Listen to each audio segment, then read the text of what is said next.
This half hour with the Casey Anthony case and more from George and Cindy Anthony's revealing interview with Dr. Phil. NBC's Carrie Sanders has the latest for us this morning. Carrie, good morning. Well, good morning, Savannah. Part 2 of Dr. Phil's interview with George and Cindy Anthony focused on what they believe happened to their granddaughter, Kaylee. And in shocking admissions through tears, they reveal what they believe, what role they think their daughter, Casey, who was acquitted of murder, played in their granddaughter's death. You all disagree about that. In the aftermath of their daughter Casey's murder trial, George and Cindy Anthony remain a couple divided. We need to rationalize things a lot differently. I think that's what makes us the couple that we are. Splintered by their differing beliefs about Casey's involvement in their granddaughter Kaylee's death. Yeah, I blame my daughter for Kaylee not being here today.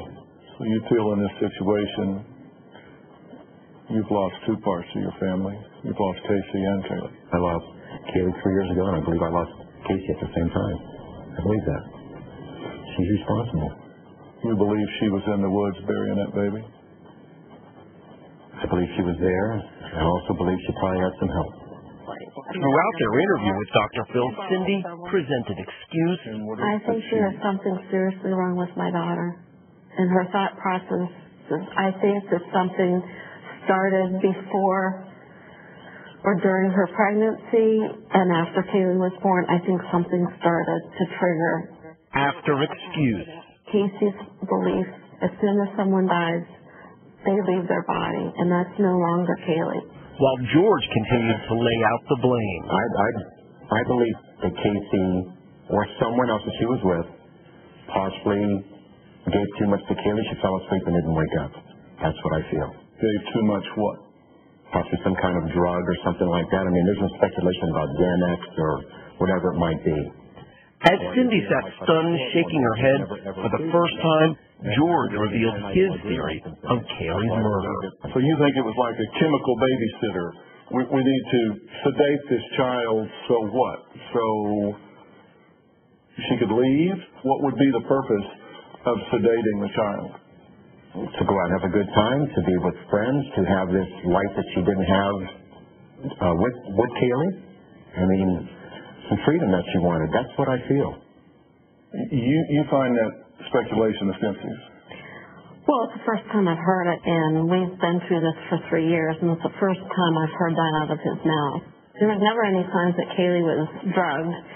And with the toxicology reports, I don't buy that for a moment. I've said it a few different times. I believe a lot of different things that happened. I really do. But you never told me your theory that you thought that Kaylee was sedated. This is the first time you ever said that to me. I'm really kind of shocked to hear that today. A couple still haunted by the unknown. You know, to think that Kaylee can be treated like that,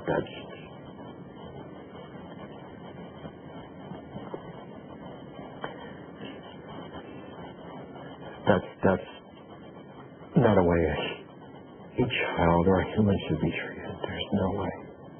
And if this scenario that Casey had told to her defense about Kaylee drowning, why go through all this elaborate stuff to tape her up, to put her in a laundry bag, to put her in a trash bag and bury her in the woods?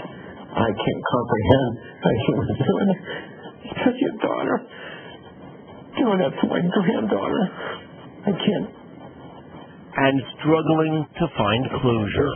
I prayed to God for 3 years to find out what happened to Kaylee, and I prayed during the whole trial that God would give me closure, and if Casey was responsible for Kaylee's death, that Casey would go to jail and be punished. And when that verdict came in and Casey was free, I got my answer that it was an accident. And I believe that justice for Kaylee was when her mother walked. On Monday, more of this interview, which we will hear from George and Cindy with their reaction to the trial, including the defense's allegation that George sexually molested his daughter, Casey. Savannah? All right, Carrie Sanders, thank you.